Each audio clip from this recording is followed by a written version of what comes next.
In Operation Lion's Roar, we severely damaged the entire nuclear production chain in Iran. We targeted capabilities. The production in the factories, all the components up to the enrichment, centrifuges, reactors, and so on, the entire production chain was affected.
On Saturday, the fire from Iran and Lebanon continued towards Israel.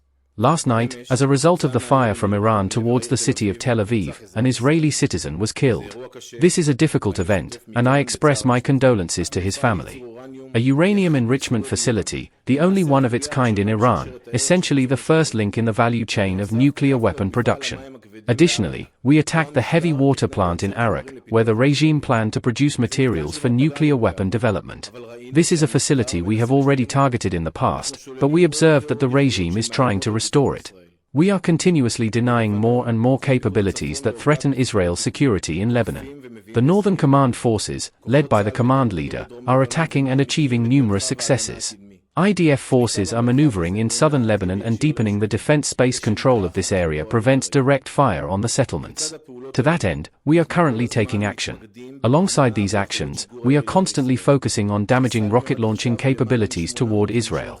So far, we have eliminated more than 850 Hezbollah operatives. Today, we attacked and eliminated in Lebanon Ali Hassan Shorib, an operative in the intelligence unit of the Radwan force. As our operation deepens, the forces encounter more threats and more terrorists. The fighters operate bravely, under complex conditions, risking their lives and succeeding in destroying the enemy and pushing them back. We will continue to deepen this activity in order to distance threats from our settlements. During fighting, there are prices, sometimes difficult and painful prices. Unfortunately, there are civilians who have been killed and injured as a result of Hezbollah and Iran. During the battles in southern Lebanon, fighters have fallen, and there are also wounded in battles. Their fighting and bravery will not be in vain.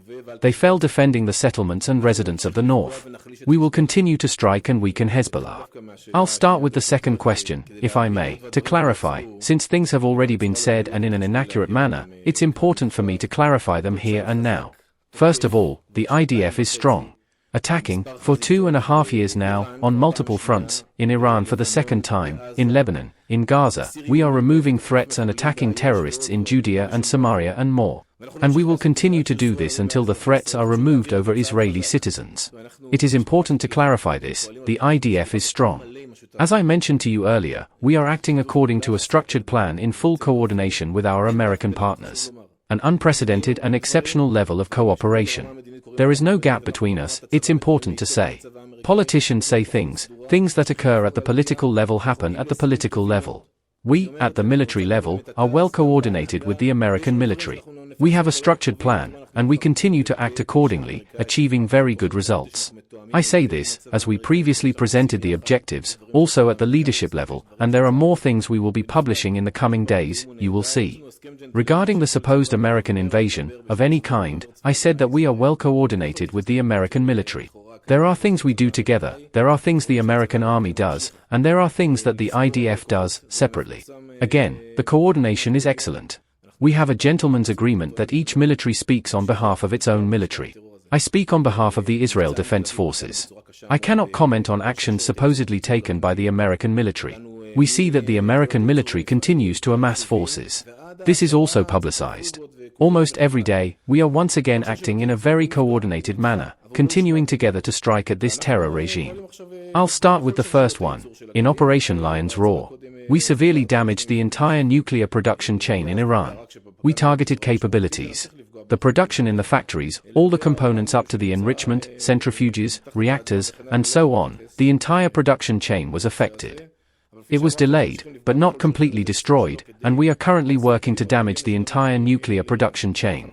In the previous statement, I mentioned 2 additional factories in Yazd and Arak, where we have significantly impacted operations, and we will continue to target these components. Regarding the uranium that is underground and so forth, I cannot address this issue. But as I said, we continue to impact everything, its production chain, to remove this threat. We will not turn a blind eye to Iran. That is why we are taking action. And the second question, can you repeat? Regarding Arbar Sich, we targeted him in a very deep manner, both his headquarters and commanders. You see, we targeted the commander and the deputy and his staff officers in Tehran, also in Isfahan last week. We targeted barriers in the streets, everywhere they started to hide, even in places in the streets we targeted them, and once again we are acting on opening strategy and also from base siege in the programs. Look, we are acting again, we are adjusting the plan according to the situation assessment. We also targeted the base siege, and everything, you know, in Beto, also in Push, also in Tars, and we will continue to target everyone. There are more targets.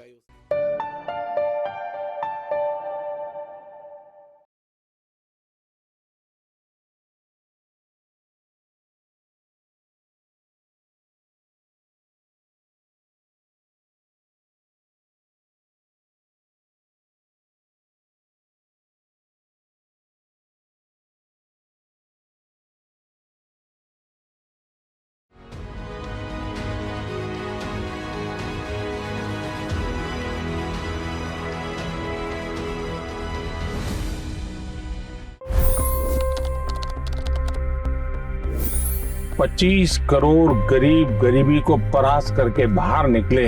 For the good of our nation, let's work together and let's truly make America great again.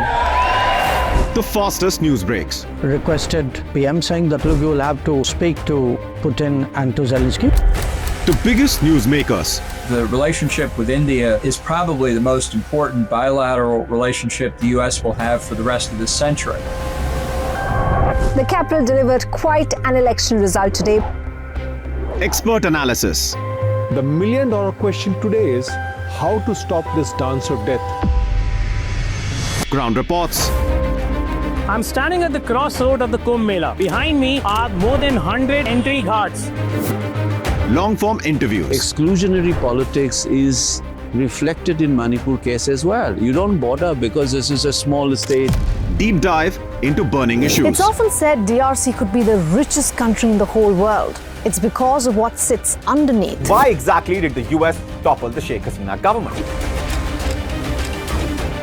HT videos.